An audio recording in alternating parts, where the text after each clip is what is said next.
Hello and welcome. In this video, I will give you a quick overview of the workspace so that you know where each tool lies. And in the following lessons, we will dive into actually using these tools and you will learn them while doing some real-world projects. In the middle lies our canvas, where everything will be drawn. Let's start with the Save button. Here you will need to enter the file name and location to save it. Let's call it Lesson 1. I will create a new folder for it using this big plus icon and call it VideoScribe course. Under the Save options, you can use this button to export the scribe.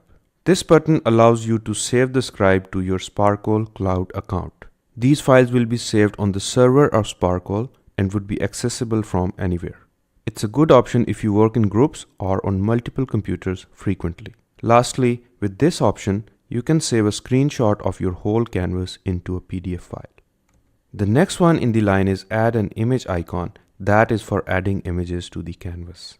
This icon with the T adds text to your canvas. Add chart icon is used for, well, adding charts. With this music button, you can add or change music tracks to your video. This is the voiceover icon and is used for adding narration or voice to your animation.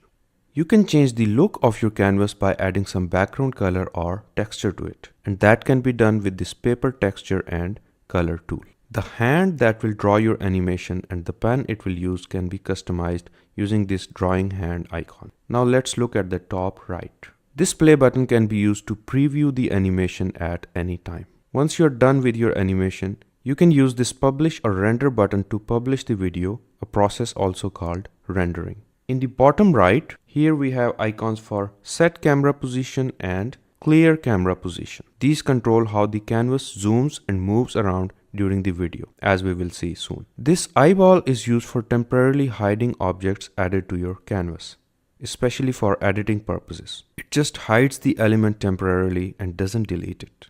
The next three tools are Cut, Copy, and Paste. These work exactly as their names suggest. Keyboard shortcuts also work with them. That is, for Windows, Ctrl+X for cut, Ctrl+C for copy, and Ctrl+V for paste. And for Mac operating system, that is Command+X for cut, Command+C for copy, and Command+V for paste. On the left of these icons, between these two arrows, lies our timeline, where each of the objects added to your scribe will sit. From here, we can customize our animation. At the bottom of the canvas, there are 7 buttons. These 4 arrows are for moving canvas around. These plus and minus signs are for zooming in and out. And this diagonal arrow is used for fitting everything to the screen. We will see them in action when we start drawing. So this was just a quick overview of the tools. You may also notice that just by looking at icon for each tool, it's easy to guess what it does. So these tools are pretty easy to remember. From the next section, we will start learning these tools one by one. Thank you.